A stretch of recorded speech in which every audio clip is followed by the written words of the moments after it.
La TVT au cœur de l'information.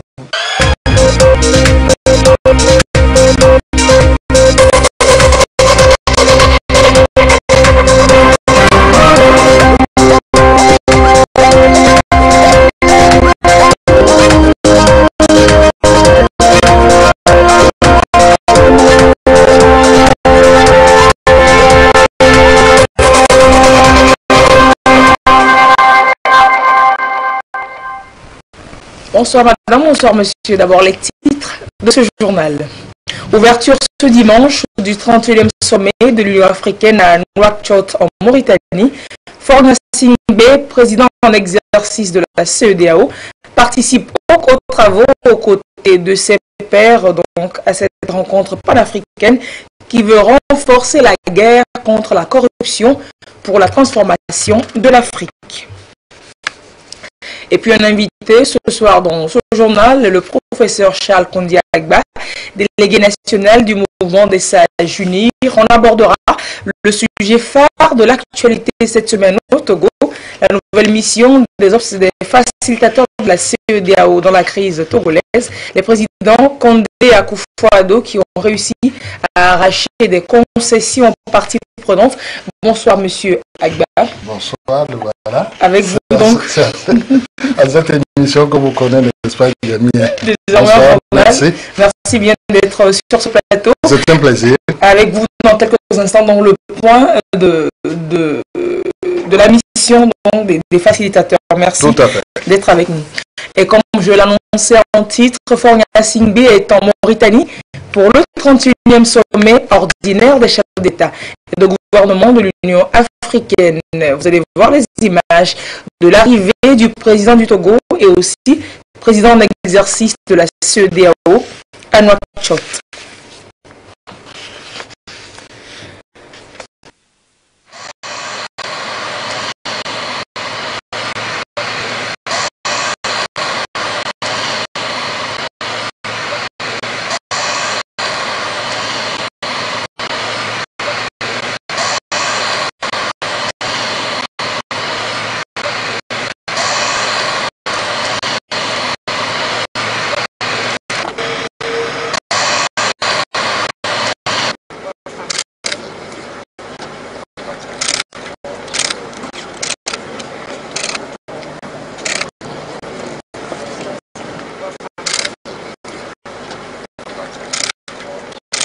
L'effort et Sosibina Gnassingbé, donc, vous avez vu les images de son arrivée, de son accueil à Nouakchott en Mauritanie pour le sommet ordinaire de l'Union africaine. Le sommet en lui-même s'est ouvert ce dimanche et ce pour 2 jours.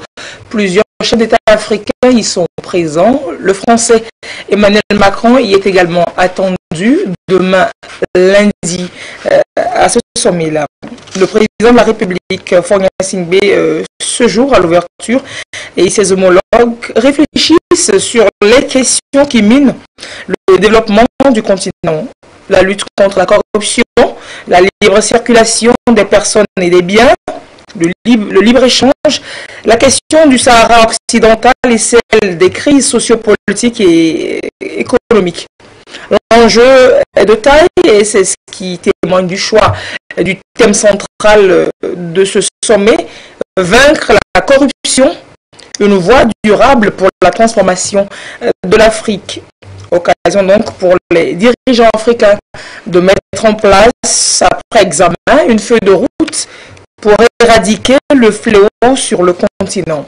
Ce dimanche, à l'ouverture, le président en exercice de l'Union africaine et président du Rwanda, Paul Kagame, a présenté le rapport sur les réformes de l'Union et son homologue du Niger, Mamadou Issoufou, sur la libre circulation. Le président du Togo va quant à lui présenter le rapport de la Commission paix et sécurité sur les crises actuelles en Afrique. Moussa Faki, président de la Commission de l'Union, a exhorté les chefs d'État et de gouvernement à assurer l'entrée en vigueur du libre-échange et du protocole sur la libre circulation des personnes, des droits de résidence et des droits d'établissement avant mars 2019. Les chefs d'État ont condamné les récentes attaques armées dans le Sahel et ils ont réitéré leur engagement de solidarité envers les pays du G5 Sahel. Faure Gnassingbé, à cette rencontre, s'impliquera particulièrement dans le compte-rendu de l'opérationnalisation du marché unique du transport aérien en Afrique, le MUTA, dont il a été désigné champion lors du dernier sommet à Kigali. Faure Gnassingbé mobilisera donc ses pairs pour la mise en œuvre effective de ce projet phare, de l'agenda 2063 de l'Union africaine. Et en marge des travaux, le chef de l'État togolais aura des rencontres bilatérales avec ses pairs et aussi avec des partenaires au développement. Et parlons donc de la condamnation de l'attaque terroriste du quartier général de la force G5 Sahel. Voici donc le communiqué que le chef de l'État togolais, président en exercice de la CEDEAO, a publié. C'est avec consternation, dit Faure Gnassingbé, que je viens d'apprendre le lâche et barbare attentat commis contre le quartier général de la force G5 Sahel vendredi 29 juin 2018 et qui a entraîné la mort d'un civil et de 2 militaires. Au nom de mes autres frères et pères de la communauté économique des États de l'Afrique de l'Ouest, CEDEAO, et en mon nom personnel, je condamne avec vigueur ces actes criminels et ignobles et présente mes condoléances et ma compassion au peuple malien et à son gouvernement, ainsi qu'aux familles endeuillées. Cette nouvelle attaque terroriste est la preuve que, plus que jamais, la solidarité internationale et une stratégie vigoureuse et globale s'avèrent nécessaires, voire urgentes, pour préserver nos peuples contre de telles barbaries. Le communiqué est fait hier, 30 juin 2018, pour la conférence des chefs d'État et de gouvernement de la CEDEAO, signé son Excellence Faure Gnassingbé. Au-delà de la filière coton, parlons donc du Togo. Celle du soja focalise beaucoup d'attention. Le secteur est soutenu par le gouvernement et les producteurs bénéficient de semences certifiées et des techniques de production pour améliorer leur rendement. Cette année, la ville de Dappan marque la phase apothéose de la campagne nationale de distribution des semences de base, des semences certifiées par le ministère en charge du commerce pour booster ce secteur et soutenir l'économie. Suivons donc cette correspondance de Désiré Aloé dans les Salènes.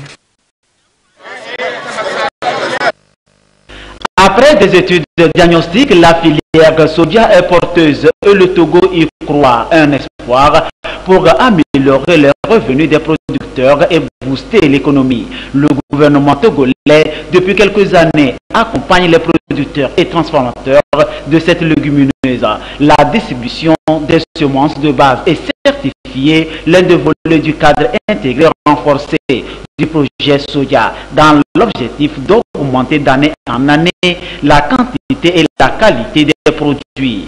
Le ministère en charge du commerce sur le terrain d'Dappan marque l'apothéose de la campagne nationale de distribution des semences. C'est la période culturelle qui démarre. L'année dernière, nous étions avec eux dans la Cara. Ils ont reçu environ 40 000 tonnes de semences de base et certifiées cette année, 48 000. Cela montre une progression de 20% pour qu'ils aient la matière première et les intrants de qualité pour avoir de bonnes semences, donc de soja de bonne qualité pour la culture. Il faut dire que ces produits sont de plus en plus rares sur le marché et l'appui du projet sur le terrain se matérialise par l'apport en intrants, en formation, en organisation des acteurs. Pour le ministère du Commerce, c'est une façon d'appuyer les acteurs à diversifier les produits agricoles pour diversifier aussi les rendements à leur niveau, mais aussi les recettes de notre économie en général. Les semences sont disponibles pour qui voudra, aux producteurs appelés à s'organiser en société coopérative, de respecter les itinéraires techniques pour réussir et contribuer à la croissance économique du pays. Et les producteurs sont satisfaits dans la mesure où ils ne vont plus, ça ne devient plus un souci. Ils ont donc la matière première pour booster la production du soja. D'ores et déjà, au niveau de l'interprofession, un travail d'organisation et d'appui est en train d'être fait pour que, du moins au niveau des producteurs, l'itinéraire technique puisse être respecté. C'est une stratégie pour valoriser davantage le secteur agricole. Les semences distribuées, les récoltes sont entendues des 15 000 hectares d'envergure prévus cette année. Au marché de Dapan, la délégation a visité le chantier où poussera d'ici à 2 mois un magasin d'une capacité de 250 tonnes, servant à conserver le soja, cette légumineuse espoir de demain. Agriculture toujours, et quand le monde universitaire s'implique dans la résolution directe des problèmes que rencontrent les populations, ça donne par exemple ce projet de lutte contre les mouches du manguier, projet initié par l'université de Kara pour être exécuté dans la région centrale, forte zone de production manguière. Les détails avec la marque Bojona. Du fait de son fort potentiel de verger de mangue, la région centrale est connue comme l'une des principales productrices de mangue. Cependant, depuis quelques années, les producteurs de cette région font face à la prolifération des bio-agresseurs qui attaquent et détruisent les mangues. La situation étant devenue inquiétante, l'université de Kara en a fait une préoccupation personnelle. Elle a, avec l'appui de certains de ses partenaires, initié un projet intitulé « Projet de lutte contre les mouches du manguier ». Aujourd'hui, les paysans, les producteurs sont désespérés. Certains ont carrément décidé d'abattre leur verger et de les remplacer par autre chose. Dans notre approche, nous avons été mis en contact avec un partenaire israélien sur instruction de son Excellence, Monsieur le Président de la République, qui est arrivé au Togo en janvier 2018 et avec qui nous avons travaillé, l'Université de Kara, l'Université de Lomé, le ministère de l'Agriculture, à travers la division de la protection des végétaux, pour que ce projet pilote naisse.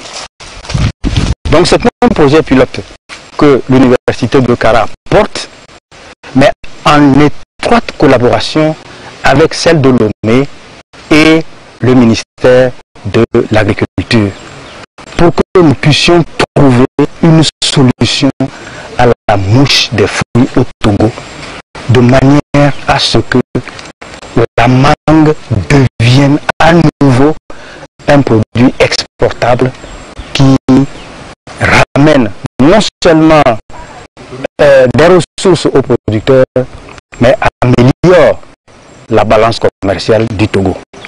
La mise en œuvre opérationnelle du projet a commencé au mois de mars 2018 par l'Institut supérieur des métiers de l'agriculture ISMA sous la coordination d'un expert israélien de la société Biofeed spécialisée dans la fabrication et la distribution de pièges à phéromones. Depuis mars, nous avons essayé de déposer les pièges à phéromones qui doivent permettre de contrôler la population des deux principaux ravageurs qui dérangent les mangues. La méthodologie est qu'on a mis 30 pièges par hectare et quelques endroits 20 pièges par hectare.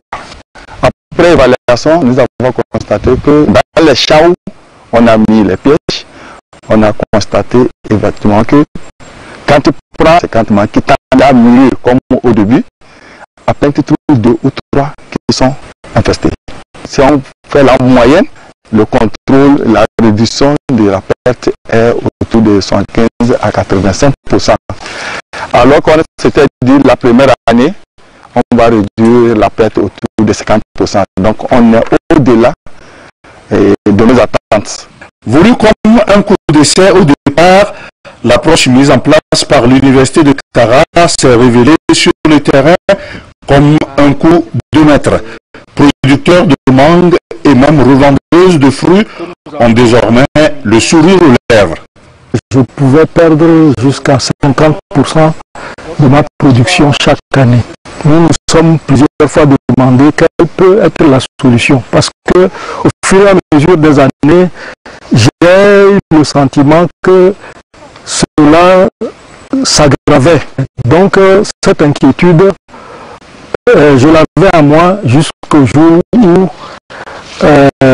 l'université de Kara m'a approché pour me parler de ce projet. Lors de la conduite de l'expérience, je me suis rendu compte que le pourrissement des mangues avait totalement chuté. Cette année, les recettes que j'ai eu à faire au niveau des mangues, j'ai eu au moins 50% de plus que les recettes que je faisais les années passées. Les années passées, quand on venait pour l'achat des mangues, on achète les mangues. Arrivé sur le marché, il y a des problèmes. Parce que aussitôt acheté, ça ne dure pas, les mangues pourrissent. Mais par rapport à cette année, on peut dire que ça va parce qu'il n'y a pas assez de plaintes. L'université de Kara n'entend pas s'arrêter là. Elle envisage de poursuivre la démarche sur le terrain et confirmer les résultats de façon scientifique et étendre cette nouvelle approche écologique à l'échelle nationale, là où le besoin sera. Et l'on parlait tantôt de semences certifiées qui boostent la filière soja. L'utilisation de ces intrants donne aussi un coup de pouce à la filière riz. On se rend sur le site de la ZAP de Bémé, c'est à Kpélé, où la production de riz a été importante la saison écoulée. L'ANSAT en a acheté d'ailleurs hier 20 tonnes aux producteurs pour un montant de 7 600 000 francs CFA. Le reportage est signé Serge Tastom et Ferdinand Diassoa. Le gouvernement engagé à assurer la sécurité alimentaire à travers des campagnes d'achat de céréales auprès du monde agricole. La constitution de ces stocks est faite par l'ANSAT, l'Agence nationale de la sécurité alimentaire, qui était appelée dans la ZAP de Bémé. Des groupements de producteurs du riz ont salué l'opération d'achat de leurs produits par l'ANSAT. Au total, l'ANSAT leur a acheté 20 tonnes du riz blanc pour un montant de 7 600 000 francs CFA. Sur 2000 hectares, j'ai produit 20 sacs de riz qui équivaut à 380 000 francs CFA que j'ai vendu aujourd'hui à ANSAT. Je suis très contente de recevoir cette somme. Le gouvernement nous a beaucoup aidé, nous a planifié le terrain et nous a amené l'eau sur le site. Et en dehors de ça, il nous aide au niveau de l'engrais. Il nous a amené les techniciens qui viennent nous suivre chaque année. Merci, c'est la joie à nous. Nous avons cultivé. L'État est venu nous acheter immédiatement, nous a payé. Donc je remercie l'État. Cette opération d'achat est suivie d'une séance de sensibilisation sur l'organisation coopérative, comment se prendre en charge pour mieux produire quantitativement et qualitativement. Il est important pour le producteur de pouvoir procéder à la commercialisation ou à la vente de ses produits lorsqu'il finit de les récolter. Mais pour les vendre, il faut trouver les marchés. Le producteur, d'abord, la base vraiment c'est l'organisation. Et lorsqu'ils sont bien organisés en coopérative, les appuis de l'État sont apportés directement à la coopérative. Et c'est à partir de cette structure organisée que l'État peut apporter donc des appuis comme l'appui technique pour le respect de l'itinéraire et puis autres appuis comme des appuis financiers d'ordre appui pour pouvoir accéder au crédit bancaire ou au crédit auprès des microfinances. Engagé dans la promotion des produits du monde agricole, l'ANSAT met aussi à la disposition de la population de la farine du maïs bien conditionnée et nutritive. Et alors qu'on est dans le dernier tournant pour les examens officiels, c'est déjà les vacances chez les élèves du collège militaire EADEMA de Tchichao, ceux qui ne passent pas les examens, évidemment. Ils connaissent déjà leurs résultats après les évaluations de passage. La proclamation des résultats a été couplée de la remise de bérets aux élèves des classes de 6e et de seconde. Le récit de Nestor Mouzou. Au collège militaire EADEMA CME de Tchichao, les élèves de la classe de 6e et ceux de la classe de seconde font l'objet d'une cérémonie en fin d'année scolaire. Ils reçoivent des mains de leurs aînés les bérets, les attributs et symboles de l'établissement. Cette cérémonie consacre l'appartenance de ces élèves à cette école de renom créée en 1979 et dont le slogan est « Travail pour loi, discipline pour guide ». Chaque année, ce rituel est couplé de la proclamation des résultats et de récompenses aux meilleurs élèves de la 6e en terminale. Compte tenu du fait que les examens n'ont pas encore lieu, seules les notes des différentes évaluations ont permis de classer les meilleurs. Le commandant de l'école se réjouit de l'attention dont son établissement bénéficie. Les multiples soutiens de la hiérarchie militaire dont le collège militaire EADEMA fait objet ne sont plus à démontrer. À titre d'illustration, pour seulement le compte de cette année scolaire, elle a permis l'incorporation dans les forces armées togolaises des enfants de troupes bacheliers 2017 à compter du 1er janvier 2018 et leur inscription dans les écoles et facultés universitaires de leur choix. Une décision qui, loin d'être ordinaire, est venue éclaircir l'horizon de tous les enfants de troupes qui, depuis 1993, étaient livrés à eux-mêmes après leur réussite au bac 2. Elle a également permis la cession du collège technique Herman aux forces armées togolaises. Ce collège est désormais devenu la branche technique du collège militaire EADEMA. Pour cette année, le collège militaire EADEMA de Tchichao compte 368 enfants de troupes, dont 78 issus du Bénin, du Burkina Faso, de la Centrafrique, de la Côte d'Ivoire, de la Guinée-Conakry, du Mali, du Niger et du Tchad. Parmi ces enfants de troupes, 180 sont du premier cycle du secondaire et 188 du second cycle. Au second cycle, 39 suivent un enseignement en électronique et en électrotechnique à Kara.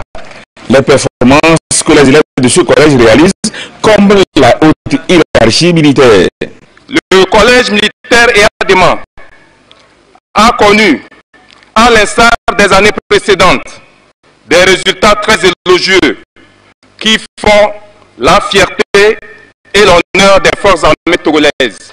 Les différents résultats obtenus l'année dernière et ceux que nous attendons cette année aux examens nationaux témoignent une fois de plus du sérieux du travail accompli. Je n'oublie pas les mérites de notre collège qui a été sacré cette année encore meilleur établissement au concours de la francophonie. Tout ceci est d'abord la conséquence des actions menées par le commandement des forces armées togolaises, avec à sa tête le chef des armées, qui a mis l'essentiel des moyens en œuvre pour que ce pôle d'excellence puisse continuer à tenir son rang parmi les meilleurs Britanniques du monde. Avant la remise de bérets et de prix, une cérémonie d'inauguration a eu lieu. C'est la nouvelle infirmerie de l'établissement établissement qui a été inaugurée. Celle-ci répond aux normes requises pour la prise en charge des malades. En dehors des enfants de troupe, elle est destinée aussi à la population environnante. Et l'autre titre de ce journal, les présidents ghanéens, Nana Akufo-Addo et guinéen Alpha Condé, désignés par la conférence des chefs d'État de gouvernement de la CEDEAO pour faciliter les pourparlers entre les protagonistes de la crise togolaise, étaient cette semaine à Lomé pour un nouveau round de discussion. Ils ont ainsi échangé avec les différentes parties prenantes, la coalition des 14 partis d'opposition, le gouvernement et le parti UNIR. On le sait, les facilitateurs, ils sont chargés de faire des propositions au prochain sommet de la CEDEAO avec en toile de fond le respect de la constitution togolaise et la préservation de l'ordre constitutionnel comme posé dans le règlement intérieur du dialogue. Et sur ce plateau, ce soir, nous allons faire le point de ce qui s'est dit lors de cette dernière mission des facilitateurs avec le professeur Charles Kondi Agba. Bonsoir, monsieur Agba. Et une fois encore, merci d'être sur ce plateau. C'est un plaisir de venir ici. Vous êtes le délégué national du mouvement des sages UNIR et vous représentez donc le parti UNIR tout à fait. À ce dialogue. Oui. Les deux facilitateurs, ils disent saluer les efforts déployés par les différents acteurs en vue d'un dénouement heureux pour la crise togolaise. Monsieur Agba, peut-on revenir sur ces efforts dont ces facilitateurs ils parlent? Oui, il y a quelques mois ou quelques semaines, la situation que nous vivons était un peu plus critique, n'est-ce pas, que maintenant. Les ardeurs étaient irréfrénables, mais maintenant, nous pouvons dire que ça va. Depuis que des Togolais ont accepté de s'asseoir ensemble sous la facilitation du président ghanéen d'abord, les choses commencent un peu à se tasser. C'est ce que les facilitateurs ont appelé effort. En ce sens que si le gouvernement a arrêté les préparatifs des élections, la partie C14 a également accepté de suspendre pour un moment les marches. C'est des concessions qui ont été faites de part et d'autre. Tout à fait, tout à fait. À la demande de la facilitation, nous sommes arrivés au moins à ce résultat-là. Même si entre-temps, il y a eu des velléités de reprendre les marches, disons que la situation s'est nettement améliorée par rapport à ce que nous avons connu. C'est ce que les facilitateurs ont apprécié en matière d'efforts. Notamment, du côté du gouvernement également, toutes les mesures d'apaisement. Parce que chaque marche engendre des dégâts, des arrestations de marcheurs et le gouvernement a pris sur lui d'en libérer vraiment un certain nombre, pour ne pas dire la totalité. Encore que les chiffres ne sont jamais les mêmes du côté gouvernement comme du côté... Voilà. Et le gouvernement, il est encore invité à poursuivre ces mesures d'apaisement, notamment poursuivre la libération de ces personnes arrêtées lors des manifestations. C'est très bien dit. Vous savez, ça a été la toute première question que nous avons traitée quand le dialogue a commencé. Vous savez, la partie unie et le gouvernement souhaitaient que ce soit un dialogue inclusif, qu'il y ait tout le monde autour de la table. Mais la C14 a demandé et obtenu qu'elle soit le seul interlocuteur de UNIR. Et nous nous sommes retrouvés C14 et UNIR le premier jour du dialogue. Et la première question que la C14 a posée, oui, nous voulons des mesures d'apaisement, il faut libérer ceux qu'on a arrêtés. La partie unie ne pouvait pas dire grand-chose, puisque nous ne maîtrisons pas les prisons. C'est comme ça que, de façon naturelle, on a dû aller chercher la partie gouvernementale. Sinon, la C14 ne voulait pas du tout du gouvernement. C'est le gouvernement qui est venu, notamment par le ministre de la Justice, pour pouvoir expliquer les procédures en cours et dire comment on peut faire pour libérer tel ou tel. C'est comme ça que la partie gouvernementale est entrée dans le dialogue. Et donc, la libération prochaine d'autres détenus, vous en avez discuté cette semaine. Oui, tout à fait, tout à fait. C'est-à-dire que C'est le ministre de la Justice qui maîtrise ces choses-là, n'est-ce pas? Et quand il parle, nous l'écoutons, il y a des procédures criminelles d'un côté, d'autres procédures un peu plus légères. C'est-à-dire que les détenus ne sont pas les mêmes. Il y a certains dont la libération est facile. D'autres doivent d'abord être jugés et pour que, éventuellement, et nous l'avons connu cette procédure-là, que le président prenne une mesure de grâce présidentielle pour les libérer. Nous avons déjà vu ça. Et un autre point très important, oui. Les facilitateurs invitent le gouvernement à étudier la possibilité de laisser manifester sur l'ensemble du territoire, notamment le blocus qui pèse encore sur certaines zones du pays en termes de liberté de manifestation. Oui, tout à fait, tout à fait. Voilà des concessions que le président Alpha Condé, quand je le cite, c'est parce que lui, il nous parle directement en français, ça, c'est une facilité d'écoute. Et il a dit qu'il ne faut pas qu'il y ait deux poids, deux mesures. Il faut que l'opposition, si elle le veut, puisse marcher partout. Même si à Bafilo, à Sokodé, à Mangou, il y a eu des dégâts et des morts d'hommes, il faut quand même que le gouvernement encadre ces manifestations comme il le fait ailleurs. Mais il faut lire le communiqué dans son entité. Il a dit que ces marches doivent se faire dans les normes. Le respect de l'ordre public. Tout à fait, tout à fait. C'est-à-dire que si vous avez la liberté de manifester, vous devez préserver la liberté de ceux qui ne veulent pas manifester. Oui. Et c'est ce que d'ailleurs la loi sur les marches, les manifestations avait prévu. Vous pouvez demander à marcher sur un itinéraire donné, mais le gouvernement a le droit, c'est toujours écrit dans la loi, de dire non, cet itinéraire gêne tel ou tel riverain, je conseille tel autre itinéraire. Parce qu'il faut garantir en même temps la jouissance de la liberté de manifester. Vous avez et la sécurité des personnes. Absolument. Vous pouvez manifester, mais ceux qui ne veulent pas manifester, veulent vaquer à leur occupation, doivent aussi avoir le droit de le faire.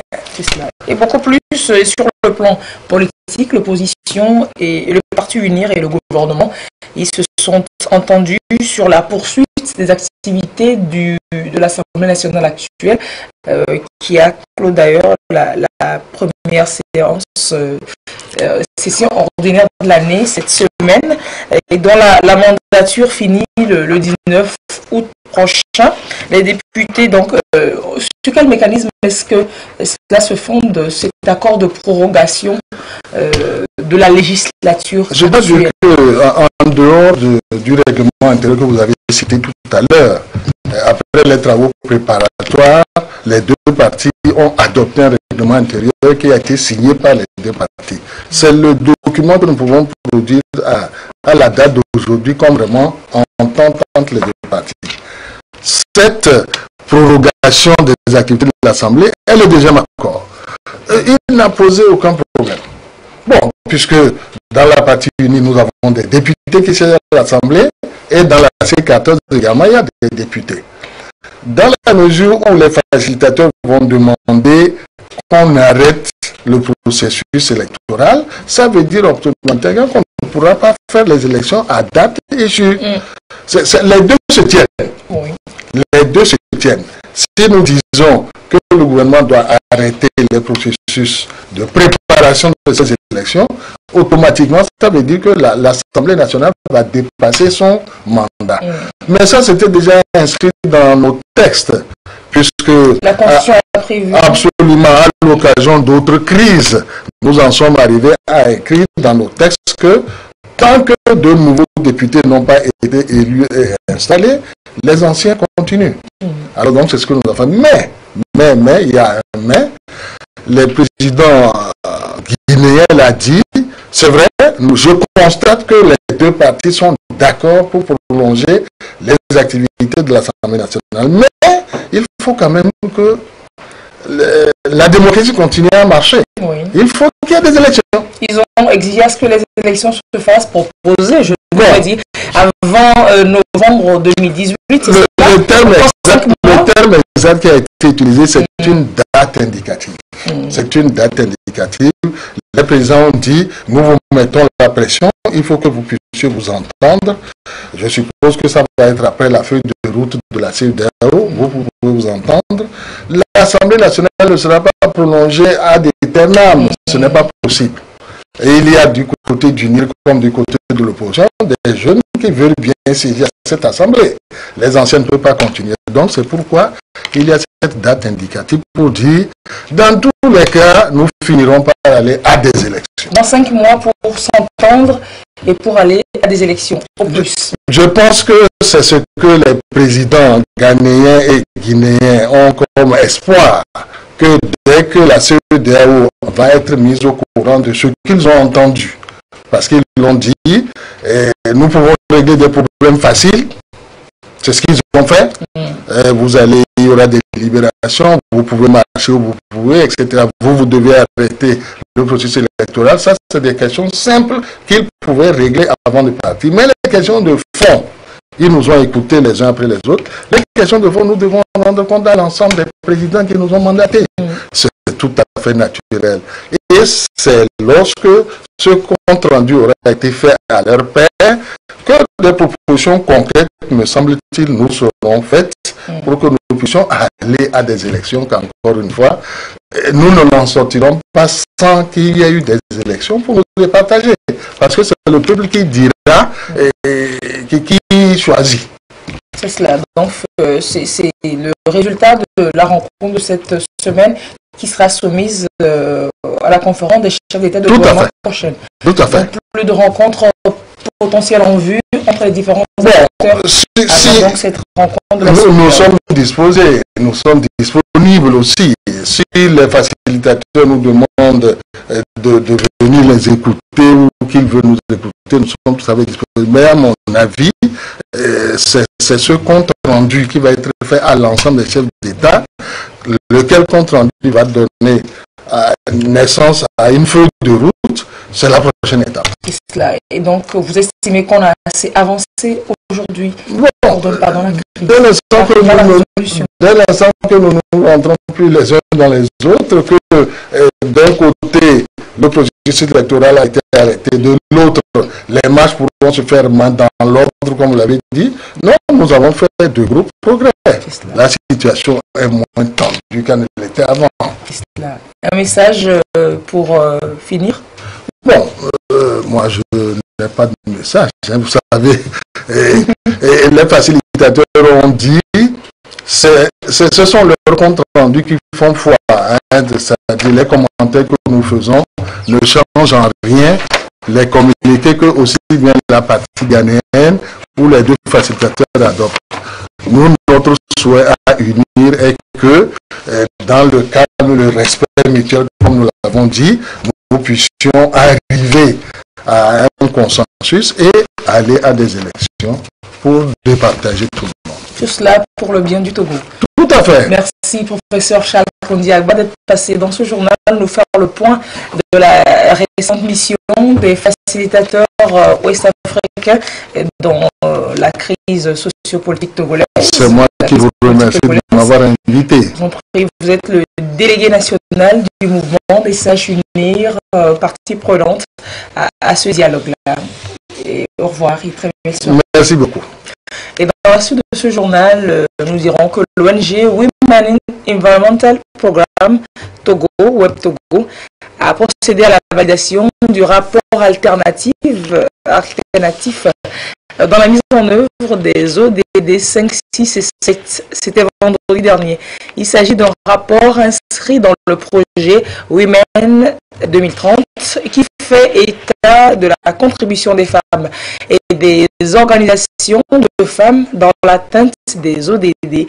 Ce rapport alternatif servira de communication en juillet prochain à un forum de haut niveau qui se tiendra à New York, aux États-Unis. Des précisions avec Viviane Souvi et Clarisse Attiqué. Les femmes et les organisations féminines jouent un rôle non négligeable dans la mise en œuvre des ODD, principalement les numéros 5, 6 et 7 relatifs au genre, à l'assainissement et aux énergies renouvelables.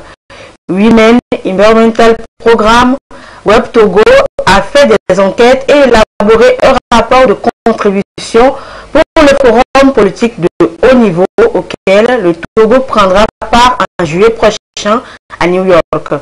Le dit rapport fait ici objet d'analyse par les acteurs nationaux. Les organisations de femmes ont tout d'abord contribué au renforcement des capacités des organisations des femmes sur les ODD et leur mise en œuvre et au plan national et à la base. D'autres organisations de femmes ont également mené des luttes dans le cadre de l'égalité des sexes, l'égalité et l'équité du genre. Certaines organisations de femmes ont mené des sensibilisations et formations à l'endroit des femmes sur l'économie des combustibles et les techniques, les meilleures techniques et pratiques de cuisson propre. Cet atelier est organisé pour valider le contenu du document de rapport alternatif par les acteurs de la société civile et étatique. Le forum politique de haut niveau est en effet un dispositif global mis en place par les Nations Unies suite à l'adoption de l'agenda 2030 et ses 17 objectifs de développement durable.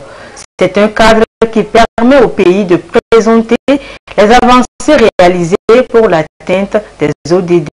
Le rapport de Web Togo est donc une contribution écrite de la société civile au rapport national du Togo qui sera présenté à ce forum. La 109e session ordinaire du Conseil d'administration de la BOAD, la Banque Ouest Africaine de Développement, s'est tenue cette semaine à Lomé.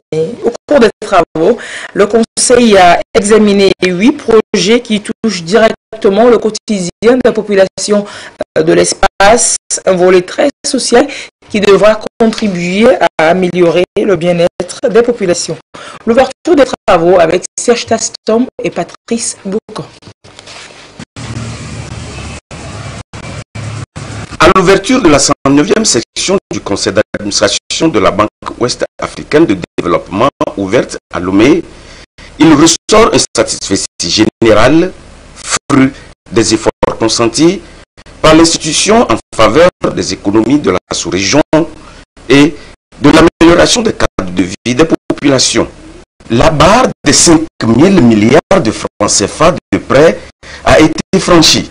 Un seuil qui confirme l'engagement de la BOAD dans l'enracinement de l'intégration économique et de l'épanouissement des populations de l'espace UEMOA. Je me félicite des efforts consentis par tous qui nous ont permis d'atteindre de tels niveaux d'engagement au bénéfice des populations de la zone. Ce niveau atteste sans nul doute du chemin parcouru par notre institution et surtout du leadership qui est le sien dans le financement des économies des États de l'Union. Nous aurons donc à examiner 8 projets touchant directement le quotidien de nos populations, dont la construction de 1850 salles de classe au Sénégal, la construction d'une usine de potabilisation d'eau sur la rivière de la Mé en Côte d'Ivoire, l'extension d'une usine de production de beurre de karité au Burkina Faso, l'alimentation en eau potable des centres semi-urbains au Togo. Ce conseil va essentiellement plancher sur le bilan des réalisations à mi-parcours des prévisions financières de l'exercice 2018, l'état de recouvrement des créances sur les prêts de la BOAD au 31 mai 2018 et le compte rendu de la rencontre du Conseil ordinaire des ministres de l'UEMOA du 23 mars 2018 à Dakar. Et un nouveau chef canton pour Bafilo, Abdoulaye Karim, il est monté sur le trône samedi 30 juin. Vivons la cérémonie consacrant son installation avec Nestor Mouzou.